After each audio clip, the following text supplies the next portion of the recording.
গতকালকে আবহাওয়া অধিদপ্তরে দেওয়া পূর্বাভাস অনুযায়ী সিলেট, চট্টগ্রাম, ফেনী ও রাঙ্গামাটিতে বৃষ্টিপাতের খবর পাওয়া গেছে। আর তাই আশা করা হচ্ছে আজকের পূর্বাভাস অনুযায়ী চট্টগ্রাম ও সিলেট বিভাগের কিছু কিছু জায়গায় এবং ঢাকা, ময়মনসিংহ ও বরিশাল বিভাগের 2-1 জায়গায় অস্থায়ীভাবে দমকা ও ঝোড়ো হাওয়া সহ বৃষ্টি অথবা বজ্র সহ বৃষ্টিপাত হতে পারে। সেই সঙ্গে কোথাও কোথাও বিক্ষিপ্তভাবে শিলাবৃষ্টিও হতে পারে। এছাড়াও দেশের 2 জেলার উপর দিয়ে সর্বোচ্চ 60 কিলোমিটার বেগে ঝড় বয়ে যেতে পারে বলে জানিয়েছে আবহাওয়া অধিদপ্তর। 2 মে থেকে চট্টগ্রাম ও সিলেটে বৃষ্টির পূর্বাভাস দিয়েছিল আবহাওয়া অধিদপ্তর। সেই অনুযায়ী সকাল থেকে বৃষ্টি শুরু হয়েছে চট্টগ্রামে। কুতুবদিয়াতে 28 মিলিমিটার বৃষ্টির রেকর্ড করেছে আবহাওয়া অধিদপ্তর। এছাড়া বান্দরবানে 4, কক্সবাজারে 2। ওয়ালটন এসিতে ইনস্টলেশন একদম ফ্রি।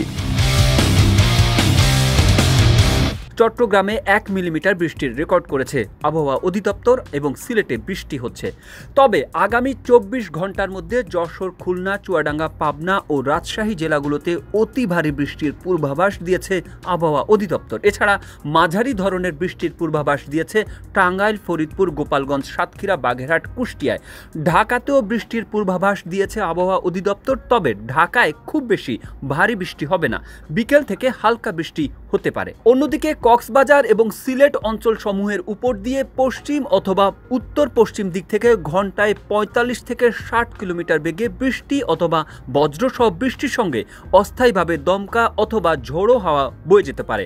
এই এলাকার নদীবন্দরগুলোকে 1 নম্বর সতর্ক সংকেত দেখাতে বলা হয়েছে। এছাড়া দেশের অন্যত্র অস্থায়ীভাবে আংশিক মেঘলা আকাশ সহ আবহাওয়া প্রধানত শুষ্ক থাকতে পারে। গত 1 মাস ধরে তাপদাহ চলছে। সেই তাপদাহে পুরো বাংলাদেশ জ্বললেও শুধুমাত্র সিলেট অঞ্চলটি কিছুটা স্বস্তির মধ্যে ছিল।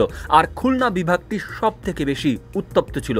চুয়াডাঙ্গা এবং যশোরে গত 22 এপ্রিলের পর থেকে নিয়মিতভাবে দেশের সর্বোচ্চ তাপমাত্রা দেখা গেছে, যার কারণে আবহাওয়া অধিদপ্তরের পূর্বাভাস অনুযায়ী যেহেতু জলীয় বাষ্প এই এলাকাতে সবচেয়ে বেশি জমা হয়েছে, সেই কারণে ভারী বৃষ্টির সম্ভাবনা রয়েছে খুলনা এবং রাজশাহী বিভাগে। এর বাইরে সিলেট এবং হবিগঞ্জে বৃষ্টির সম্ভাবনা রয়েছে, তবে অতি ভারী বৃষ্টি নয়, হালকা বৃষ্টির সম্ভাবনা রয়েছে।